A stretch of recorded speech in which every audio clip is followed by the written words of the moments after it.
Welcome to the intersection on Politics Social. I'm Rachel Harris. Today we are talking about neurodiversity, and I'm very, very honored to have my good friend Daniel Aherne here from Adjust Services to help me discuss this topic. Daniel, welcome to the intersection. Would you like to tell people a little bit about yourself? And thank you for having me on. My name's Daniel, and I think it's quite useful to say a little bit about myself. I got into what I do completely by accident. In the year 2000, I wanted to be a social worker, and that's a whole other show why why I wanted to be a social worker. But I remember speaking to a social worker, and she said, "Do some volunteering." And the very first piece of volunteering I ever did happened to be with an autistic boy back in the year 2000. And then that got me so interested in autism that I didn't become a social worker. I went to work at the National Autistic Society, and I worked in a team where I helped autistic people into work and at work. And a big learning from that role was, as individual as every autistic person was, every workplace was the same in terms of the barriers it presented. So I felt like, why aren't we concentrating on how we can change workplaces instead of why are we concentrating on how we change autistic people? Back in the mid noughties, it really was like, let's stop you being autistic. How can we help you not be autistic? And I felt like, well, why can't we help workplaces understand it? So I set up Adjust, my training company, to provide employers with training on neurodiversity around how they can remove barriers at recruitment, management, colleagues, and HR. And I'm also the author of a book called The Pocket Guide to Neurodiversity, which is where I got my own diagnosis of ADHD, and perhaps we'll talk about that as we go through. Fantastic. And we will put your book in the show notes when we publish this broadcast. So amazing. So what were the part of your life story? How did you know that you were neurodiverse in some way? What were how did you know that you felt different? Could you explain to our For viewers? me, one of the things around for me with ADHD is, and I heard someone explain this about people with dyslexia too, that we can be really like, I love the phrase sky down thinkers. So you can sort of like look down and see what the project could be, what it looks like. I'm a very big picture thinker. And one of the things that used to frustrate me a bit was like, why can't everyone else see this? I feel like when I worked at the National Autistic Society, obviously we had a lot of restrictions through funding, and especially as we went through the years and the government's changed. And I was like, well, we could create like income this way, that way, and people are not sure we can do that. And I suppose just that I felt from a young age as well, just think differently to other people, and that used to frustrate me a bit. But I suppose as I got older, I realised there's lots of different ways of thinking. They're all valid, and we need the big picture thinkers, but we also need the detail focused thinkers, which could be the autistic people that I used to support. A lot of autistic people very detail focused. So for me, I think it was that I felt different from a lot of other people in terms of the way I thought, and then that I didn't really have a lot of regard for the way things were done traditionally. You know, people say, well, historically, we've done it like this. I think, so? And, Yeah, that's not effective. and how did that present at school? Because I think I'm dyslexic, and my schooling was because I was dyslexic. My teachers didn't think I was very bright, and I was put in a lot of remedial classes at school until, you know, as I matured, they then realized I was good at science. So I went into maths and programming and statistics and engineering. But actually, once I understood that I was dyslexic, I then used that and started to read for law and go into humanities and things like that, because I then knew how to to compensate and have my dyslexia, analyze what my dyslexia was and how it affected me, and it allowed me to move into a different direction. Did your ADHD affect you at school or college? It did affect me at school, but I wasn't diagnosed until I was an adult. But Right. when I told people about it, everyone was like, "Oh, I thought you'd always been diagnosed." At school, it was really interesting, actually. There was two sort of ways it affected me. One is a lot of people with ADHD were very interest-led. So I just focused on stuff that I was interested in. And honestly, I did not care about RE, French, DT. I didn't think IT was going to be very big, but I've picked that one up without the exams. And I just focused on stuff I loved, and I love storytelling and stuff like that. So history appealed to me. So I just basically focused on what I liked. And if you've got neurodivergent children, they'll be described as either like the history teacher might have said, like, I was the best pupil the school had ever seen, but I got thrown off GCSE geography. because apparently I was the worst pupil the teacher had ever seen. I managed to get reinstated onto that and had to go and sit in a class with like people that had also been struggling. And actually I found that really interesting because for my friends, I think a lot of them are sort of neurotypical and they had very like mainstream interests. So when I went into these other classes, I discovered bands like Nirvana and stuff like that. And it was really interesting for me. And I think the other way it affected me was when I was younger, maybe this was for you as well, like dyslexic people, people with ADHD were very good verbally. Yeah. And then as soon as the school progressed, the system progresses and it comes very, very heavy on the written stuff. Then I went like from like top sets to like bottom sets. It's like being relegated like a football team. It was bad for your self-esteem because you're like, well, what happened? It's only now I reflect and think, oh, if I could have been measured verbally, Yeah. I would have been top of the class. But having to write down my thoughts and ideas I find harder. Yeah. I think everybody has different symptoms. I think for my dyslexia, um, I mean, I did find reading a challenge. I found speaking very easily. I was articulate.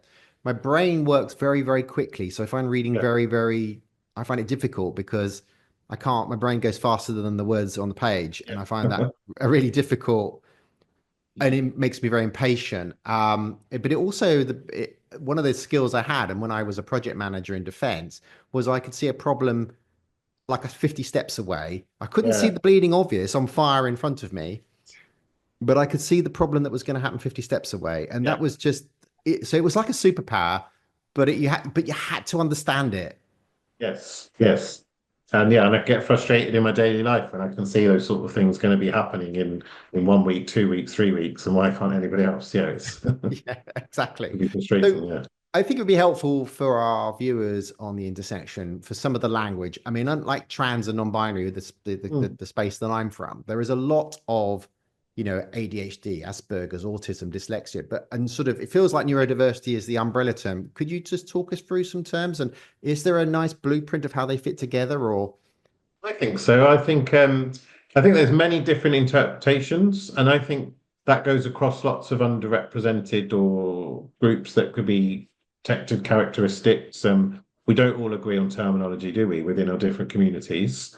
And I talk about neurodiversity as a celebration of individuality or uniqueness, and in that case, then we're not all going to agree on it. But the way I think about it is neurodiversity is the concept that we sort of recognize and celebrate that we all think differently, and that perhaps some people think differently to the majority, those with ADHD or autistic people, dyslexic people, and I help people understand it by talking about biodiversity. So in nature, you've got different animals, plants, weather, climates, and they all contribute to the success of an ecosystem because you've got biodiversity. And the trees don't say to the bees, well, how are you lot achieving anything? You buzz to a flower for 3 seconds, and the bees don't say to the trees, well, you don't contribute anything around here. You stand there all day, you watch us all work. They all exist in harmony, that biodiversity. And I think we've got neurodiversity in the human species. We've got lots of different neurotypes, like you've got the bees and the trees. We don't all think in the same way. Some of us can be disabled by our settings. So like education, a lot of neurodivergent people are disabled by that setting because, like we just said, if I could done my exams verbally, I think I'd have got 10 A's. So we need to stop thinking about people as being disordered or having a deficit. Yeah. I just think we have these neurotypes, and there's even debate about whether there is a neuro majority. So at the moment, we talk about neurodivergent to sum up those that think differently, like autistic people, people with ADHD, dyslexia. And then we talk about neurotypical for the majority. But I actually think if you added up all the different neurodivergent neurotypes, that might be the majority. I mean, I saw a stat which said Gen Z, 50% of Gen Z identified as neurodivergent, which would make them not divergent because the idea is divergent, you're diverging from a majority. And I'd like it to move towards that we just have this understanding there's different neurotypes and how can we help people thrive? Like what are we doing to disable certain people? And one thing I've seen throughout my career is language evolve and change. So at the moment, we might say neurodivergent, but in 10 years, we might not.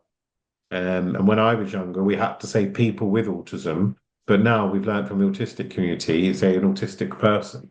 So things change and evolve. And I remember once saying to an autistic person, what would you like to be called? And he said, Lee. And I had completely forgotten that there was a person in front of me, and he'd answered that in the way that a lot of autistic people might. And I thought, do you know, it really reminded me there was a person there. So I think neurodiversity for me is the idea there's these different neurotypes, like there's biodiversity. And at the moment, perhaps certain groups are disabled by the way that we have to conform to the neurotypical or the neuromajority standard. I understand. Thank you. I love that description. Thank you very much. That makes a lot of sense. I've never heard it put in quite that way. Thank you. So in the UK, specifically where we broadcast, what are the challenges for neurodiverse people in the UK? I know it's a bit of a chunky question. No, it's all right. We know that trans people have we politically are not very supported. We know that disabled people have not been greatly supported by politics. How are neurodiverse people treated in the UK? What are the challenges here? Yeah, I think there's a lot here, so you're going to have to keep bringing me back. But Okay. let's start with children and parents. It can be very hard to get a diagnosis. There's a lot of skepticism around the fact that these neurotypes even exist. So I think that's number one. Like I'm stuck often, and I try to get out of it in my sort of space, the neurodiversity space, the echo chamber. Like I want to go and speak to people who don't understand this. Like why do some people not believe in ADHD or just think it's naughty children? And sometimes I think the Victorian era had a lot to blame for how ill we are in Britain in the modern day, because I wonder if before the Victorian era, the attitudes were a bit more relaxed. But it's very hard for children to get diagnosed. I think a lot of children might end up being expelled from school. One of the things when I talk about neurodiversity, I say about how like a cactus in the desert isn't exactly the right environment for that cactus. And if you move it to my back garden in London, it would get too much rain, it wouldn't thrive. But we put it into a greenhouse, we wouldn't say it was a disordered cactus. And for a lot of neurodivergent children, they're a cactus in the rain in education. And I'm not necessarily blaming the education system. I just think there should be different options out there. So within the mainstream education, a lot of neurodivergent children will struggle.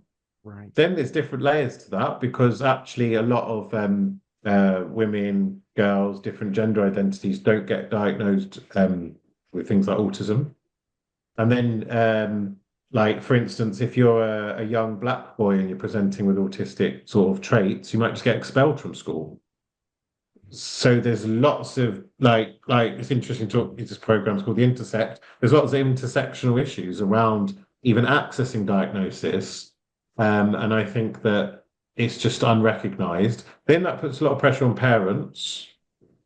So parents out there are really, really struggling with this because they're often like fighting with the school, the local authority. I saw a stat which showed that like 99% of parents win their fight against the local authority, which is outrageous, isn't it? 99%. Like, if it's so high, surely the local authority should know they don't need to be battling this. They always lose. But the amount of stress that it puts the parents through is a big issue. A lot of people that go undiagnosed then end up in like mental health services. So when people are saying like, oh, there's a lot of pressure on the services because people are getting diagnosed with autism and ADHD, all these people are using another service at the moment. But it's just not completely the right service. So education, healthcare, and then the one I'm most passionate about is employment. Only 29% of autistic people are in employment. That's the estimation. It's hard to estimate how many autistic people are officially because not all autistic people are diagnosed. But when I worked with autistic job seekers, I think I would get about 1 in 3 into work, and I put my hardest effort into that, you know. So I think about that figure, about 29% is about right. So education, healthcare, and employment are all barriers for neurodivergent people in the UK today. And just on adults, thank you for that. On adults, I mean, I have lots of friends who think they have ADHD, for instance, and are waiting for a diagnosis, some of which have been waiting over a year. Is that normal? Yeah, and in some areas it can be 7 years. So you could go, I know, yeah, you could go private. Obviously, not everyone can afford it. And when we just talked about the barriers for different groups there, different gender identities, people that are basically not white, social mobility, like if you can't afford for a private diagnosis, you're not going to get it. There's the waiting list. And that's why I think self-identification is really valid. in the workplaces in the UK, if we reasonably believe someone may be disabled, which these neurotypes can count as, you may not identify as disabled, but that means you get the adjustments under the Equality Act. Reasonable belief can be self-identification. So I would say if you're waiting for ADHD diagnosis, perhaps live your life like you have it and look at what strengths and challenges you have and what supports out there. Because yeah, it could take a long time. Yeah, goodness, I am shocked by that statistic. Um, so what, I mean, just in the workplace, what adjustments do workplaces make? I mean, I know what they do for disabled people in general, and I know what they do for, what trans and non-binary people, which is my expertise. Neurodiverse people, what adjustments are required and what workplaces need to be thinking about? Like I said earlier, is like autistic people. What I found was that they're all different but facing the same barriers. So Yes. the first one was recruitment. Yeah. So, for instance, interviews aren't necessarily a test of how well you can do a job. They're a test of how well you can do an interview. I'm good at speaking. I might be able to go and get a job as a software engineer if I could get through the interview, but I know nothing about software engineering. I look up, maybe do a good interview. A lot of autistic people I supported might have been the best software engineers, but wouldn't get through the interview. I you think about Greta Thunberg, she's autistic. Would she have got through the interview process for Greenpeace before she was famous? I don't think she would have done because they would have said, you answer questions yes or no, you don't smile enough we think could be too much. So adjustments around interview process, a lot of it can just be that interviews are more aware of like things like autism, not asking perhaps open-ended questions like tell me about yourself. It could be tell me 3 skills or experiences you've had in your life that relate to this role. I sat on interviews with autistic people where the interviewer would say, tell me about yourself. And an autistic person might say, everything. Or they've been criticized for saying everything, so they say nothing. So rewording interview questions, and I think when people start in roles, thinking about like their strengths and challenges, a lot of the time, I really put the emphasis on the adjustments are for like the manager needs to communicate clearly, like say when you want this done and by when. And then I think colleagues need the understanding because a lot of autistic people, especially, get bullied in the workplace if people don't understand them. And I think HR need that oversight of how to support the business. But the adjustments for me ranged from recruitment, management, colleagues, and HR, and they can be different for everybody. Little ones around recruitment as well could be that an autistic person could have the first interview of the day, so that their anxiety didn't go up for the rest of the day. Or someone with ADHD, I would like feedback in advance. So I can be quite emotional. So if you Yeah. said to me now, like you liked a presentation I did, but you didn't like slide 17, I could be like, that's it. That's it. I resign from everything to do with neurodiversity. But then give me 24 hours, and then I would have like sort of calmed down on that feedback, and then I'd be able to respond more emotionally, less emotionally. So things like that. There's tiny little things that make the difference, and I think it's a big mindset change for Yeah. employers that not everything has to be done in the traditional way. And I did a training session once to the CIPD, and the head of HR at the CIPD said, "Oh, what you're saying is clarity of outcome, but flexibility of approach." And I was like, "Wow, you've listened to me for 3 hours and you've condensed it into a sentence. That's exactly what I've been saying all this time." That's amazing. I love that.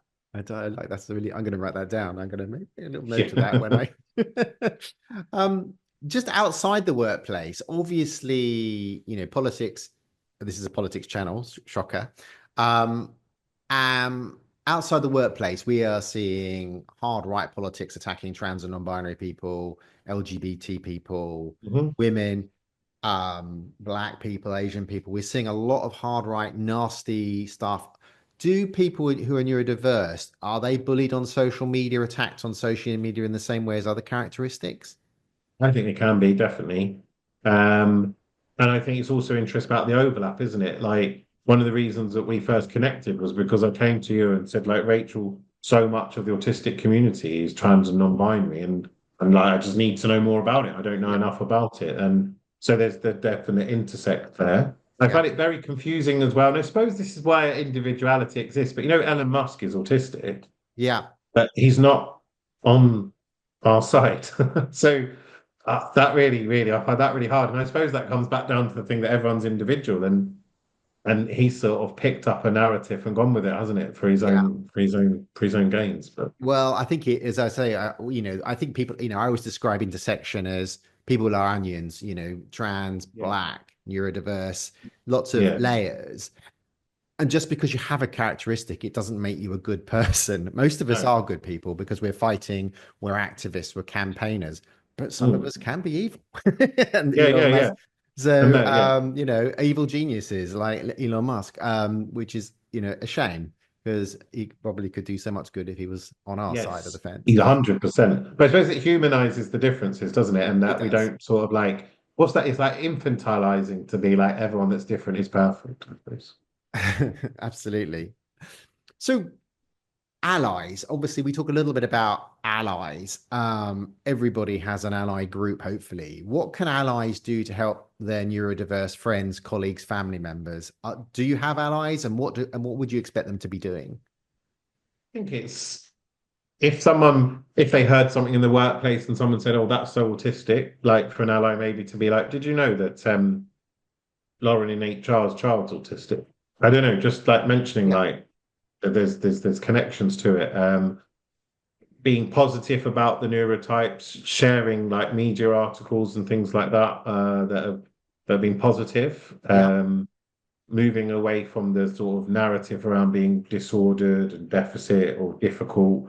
I think the stereotypes are very strong at the moment Mm, for neurodiverse people. Like the stereotype is dyslexic people can't read, write, or spell, or not very intelligent, which we know isn't true. Or the stereotype is ADHD people can't concentrate, or all autistic people can't make friends or eye contact. So I suppose it's about those narratives being challenged. Um, yeah. and I think people wanted to take an interest in it. So today I was having some coaching, and the coach had sent me a form, and I was like, "Look, I just can't fill forms in." But I felt so silly saying it. But she really like she was like, "This is okay. We can do it in a different way." That for me is like allyship, like not to be like, Yeah. "This is how we do it." So Well, well, that brings me on to my next question quite neatly. To sort of, it's in two parts. What organizations are out there for people to, if they want to be an ally, to do research so they don't have to ask a neurodiverse person and bother them? They can go and do their own research. And secondly, if I think I might be neurodiverse, where can I go for more information? I think it's a really interesting question. There's sort of two ways to it. One is like there's the big charities like the National Autistic Society, the British Dyslexia Association, the ADHD Foundation. They're great places to start the sort of conversation around it. There's advice on there how to access diagnosis. And I think maybe a more controversial one, I'm open to it, is researching around it on social media. Now, I know a lot of people are saying, oh, you can't get diagnosed through social media, or there's lots of stuff out there that's not right. But actually, what social media has allowed is like anybody can put their voice out there. The media was very controlled before, wasn't it? Like when we were growing up, what was there, like three or four channels and maybe six newspapers and six radio stations? Like it's impossible to think that now, isn't it? So actually, what I always say with social media is use it as one source. So go and look at people with ADHD and look at the different things that people are saying. Like that's absolutely fine. Look into places like the ADHD Foundation website, and then look into things like the NHS. But with the NHS website, you might not actually recognise how it's talked about. It's still very talked about very negatively, very medically. So yeah, get your information from different sources, and yeah, research it through those ways. Perfect. That's great. I've been off social media, as you know, for 3 years, but I've just gone back on to Blue Sky Okay. in the last week, and it's really weird not to be attacked for being trans. I mean, I'm not obviously trans on there in that my profile doesn't say I'm. It sort of says I'm a trans ally, and I do. It's not tweet, is it? But whatever you do in Blue Sky, out all the things that I put out. are lots of trans related stuff, and nobody's jumped on me or shouted Yeah. at me or called me a man or something. So I am finding Blue Sky quite a Okay, that's breath of good. fresh air, and there is a lot of good people on there. So I don't know, it's a recommendation or not really, but it's my experience of Twitter when I left 3 years ago was horrendous. So it's just a little side for the viewers. If you are thinking about moving, there's a big exodus over to Blue Sky. Yeah. Um, I left Twitter a long time ago as well, even though on the back of my book it's like how you can contact me. I was like, I don't care. Like it just got horrible, didn't it? It did. And It it just really oh, once yeah, Elon Musk, the AI took over, yeah. I it It, was the end of it was the end of it. So moving on to it more sort of, I have a sort of standard set of questions at the end of a discussion, but who are your heroes and villains? They can be political or non-political in this my space. list of people that have annoyed me throughout my life. The geography teacher, no, I'm joking. At the moment, do you know, I really love Andy Burnham. He's getting involved in sort of underrepresented groups, isn't he? Have you seen that? Is he doing much for the trans community? Because I saw him the other day talk at something called BASE conference, which is the Associated Support Employment Conference for disabled people. Yeah. I haven't seen him do anything on trans and non-binary. I mean, in fact, I did put out some bits on Blue Sky today in that it was PMQs today. It's Trans Day of Remembrance today. And not one MP mentioned it. In the House of Commons, they're always wearing a brooch for something, and they always say today is, and we think of, and they would ever society. But today was silent on trans, and I was very disappointed. I think that people are too scared to talk about trans and non-binary. Yeah, and And I think that because they just get the pile on, so nobody's talking about it at all now, and that worries me and saddens me. yes, that's But really Andy sad. Burnham is a good one, though. To be fair, Daniel. So that So I'm sure he would be supportive. future Prime Minister, get your Yeah, money on. Um, perfect. and I felt so disappointed, even though I shouldn't have been that surprised. How you remember, of course, you know Rishi Sunak like stood up and publicly criticised trans and non-binary people, didn't he? Yes. I thought that was outrageous for a leader of people Yeah. to pick on one group. Because what do you think is going to happen if you're a leader and you highlight a group? Yeah. Well, it did, and I mean, he did that with Brianna Chay's mother in the House of Commons, and that was pretty awful. He'd been recorded saying it in private in some of those conversations. So the most powerful man in the United Kingdom says that stuff out loud. It really saddened the community.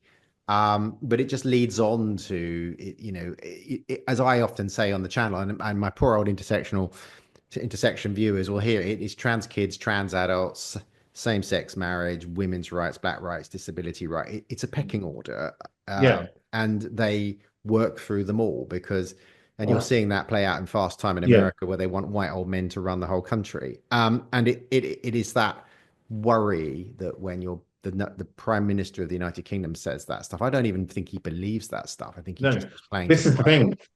And yeah, for the power, but it was just, I couldn't believe a leader that responsibility. And it also shocks me how much they've whipped up a sort of hate around it. And one of the Mm, first things I heard Trump say was that all this stuff around trans stuff in America the other day yeah. on the radio. I don't even know if he was properly in yet. Well, he's not, is he? But it was a couple of days after the election. I'm like, like, no disrespect. There's so much more important things in There the world. are. Like, what?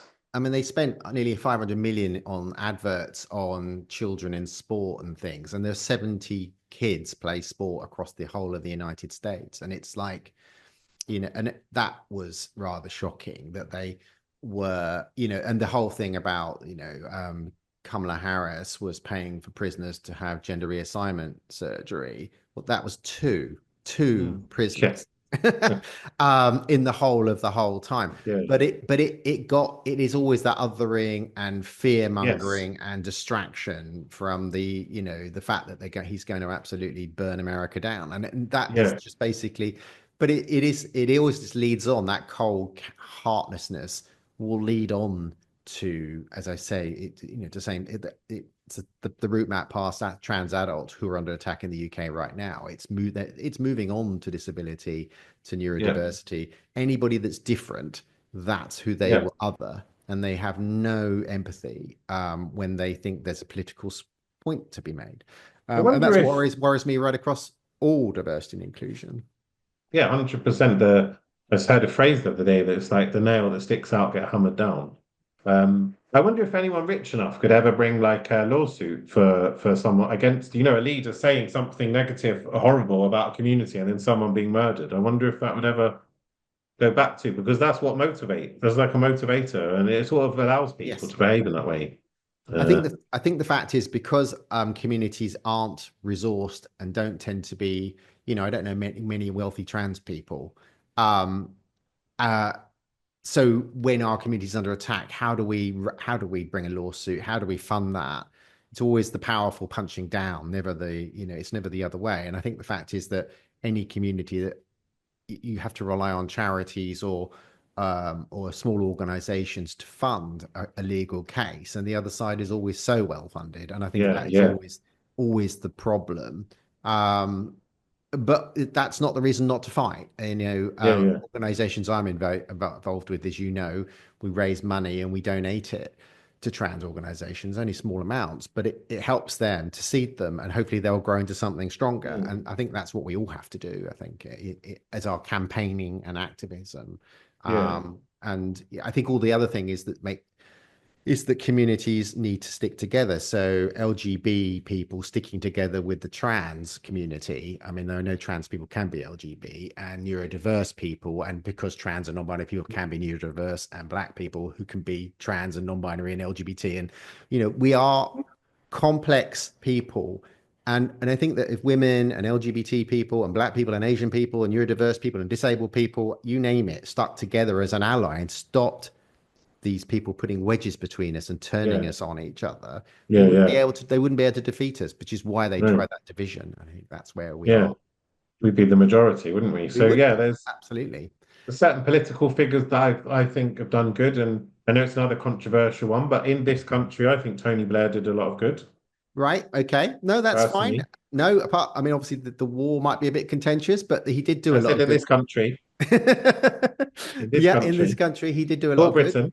Yeah, I yeah, remember, I remember, I remember like growing up in that time, yeah, seeing all the change that had come from before. yeah. I think that's what a lot of people might not remember and stuff as well, isn't it? Yes, And then I went into the world of work, and I worked obviously in the charity sector, and we were very well funded through the Labour years, and there was such a stark contrast for us yes, once yes, that changed.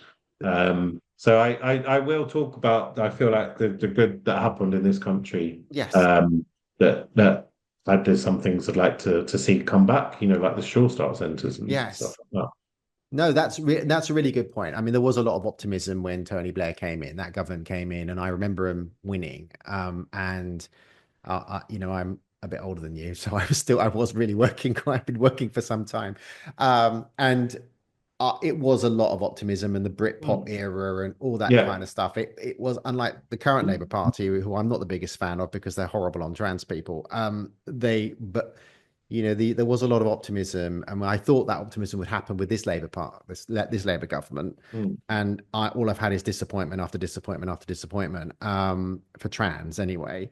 So let's talk about that. What are your hopes, for the Labour Party or any other party? What are your hopes, I'd for like the? to see stronger connections between the groups that we've talked about Yes, and people like Andy Burnham going to the British Association of Supported Employment. That's incredible. Like that he's getting involved and has a connection. I wonder what it is. There might be some more stuff going on there, but like our groups, we're like the old sort of like I don't know what they used to be called, but they pressure groups or something like that. I don't know.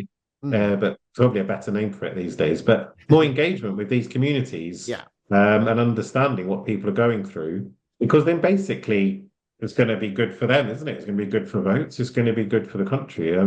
I think did Labour used to have a phrase which was "for the many, not the few." But I yes, always used to think, actually, from where I'm coming from, it's for the few, not the many. yeah, Yeah, because it's the few, as in the underrepresented groups. yeah. The needs of the few outweigh the needs of the many. It's a sort of Star Trek thing. Yeah, um, So yeah, I would like to see them engage more with the underrepresented communities and saying like, what is it? that's important to you. What can we change? What can we do instead of stuff that's being done to these groups? And have you got, from has the community got with Labour now being in, there's going to be an LGBT body that liaises with the government, we understand, and they're going to do so have neurodiverse groups got connections into this current administration yet? Is that The started? neurodiverse working group. Yeah. I don't know if you've heard of Janine Booth. She's a very prominent autistic woman who does a lot. Have a look her up. She does Yeah. training this area and stuff. And um, so yeah, there's other people that know more about that, but I did see something about that. So yeah, have a look up Janine Booth, everybody. And Yeah, that's a good. I like that. Thank you for that recommendation. So I give you a magic wand, not a Harry Potter magic wand, but a proper magic, a proper wand. Um, and you can change one thing in the world. It can be to do with neurodiversity or anything else, or it can be something else, or both. What would that one thing? You can only change one thing. What would that be? I think about this. It's just my magic wand that could change one thing would be another magic wand that lets me change 100 things. Yeah, you can't I have that I one. honestly wonder if it's not an area I know a lot about, there'd be something around education. Right. And this is not blaming teachers. Some of my best friends are teachers. um, so I understand the pressures they're under, and I understand they work to frameworks, but I think it would just be that wouldn't it be lovely if you could be like, oh, there's 6 different types of schools. I think my child's going to excel in this type of school or that type of school, and then teachers were trained in those different ways. So because what we're seeing is adult children that are neurodivergent grow up to be adults, and they've got severe anxiety, self-esteem issues, perhaps their own skills have been hammered out of them. Like it was never, I know I got in trouble for talking too much at school, but now it's my job. So a bit like we used to have, I remember my dad telling me there used to be like technical colleges and stuff. Like if you weren't considered bright, you'd go to a technical type of school and do building and stuff. And I think we almost need that for the different neurotypes. Yeah. And yeah, I don't want to pile on teachers, and because I think they're doing the best they can with the resources they've got. Yeah. There's obviously bad apples, but Mm. something around education, because then I think it would change the future as well.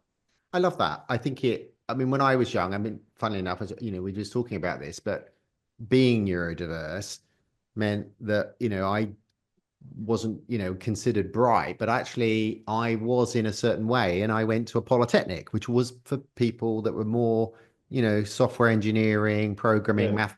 And it was people and polys were great. And getting rid of the polytechnics, I'm saying I'm an old fart now, but I thought that was the worst thing that they could have done really, and they just had created all these universities. But in a way, polys were there for people that you're good with their hands, who, for me, thinking who thought in a different way. And I went to a polytechnic that did software engineering. It was the only one that was doing it back when I did it. And I came out as a software engineer and worked in defense and had a really good career there. And I think I think that and that sort of analytics early on in life is a really good mm, way of sorting education and supporting people through it. I think I like that thank you. magic. Yeah, that's a good one. But No, I like other that. things as well, but that would be, if I had one, that would be something because I just think it's so formative to so many people. Yeah, absolutely. I think it really, I mean, education, once you get, if you can find your way through it in just the right way, then that's the sweet spot of life, really.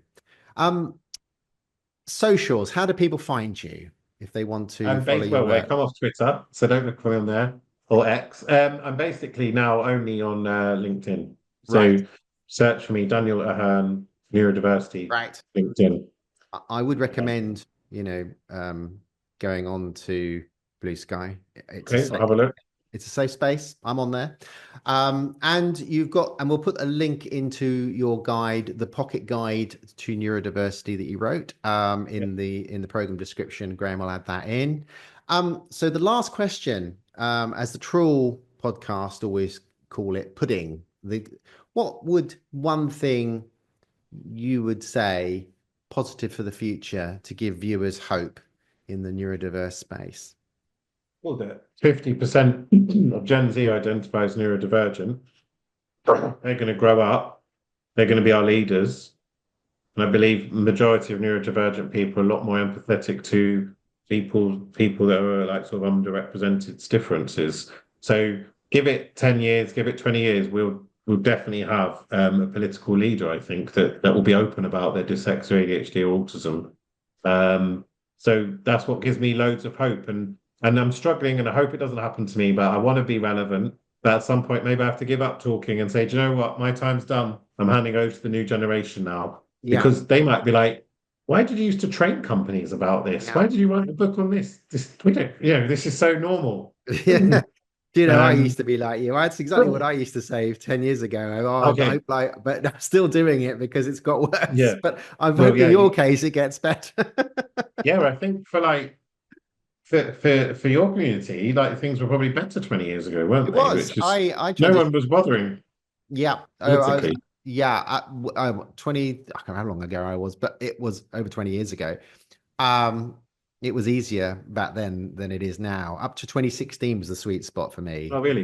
Yeah. 2016 was the sweet spot. We were moving really, really Brexit, forward. Trump. And then suddenly Trump wins, Boris gets in, political channel.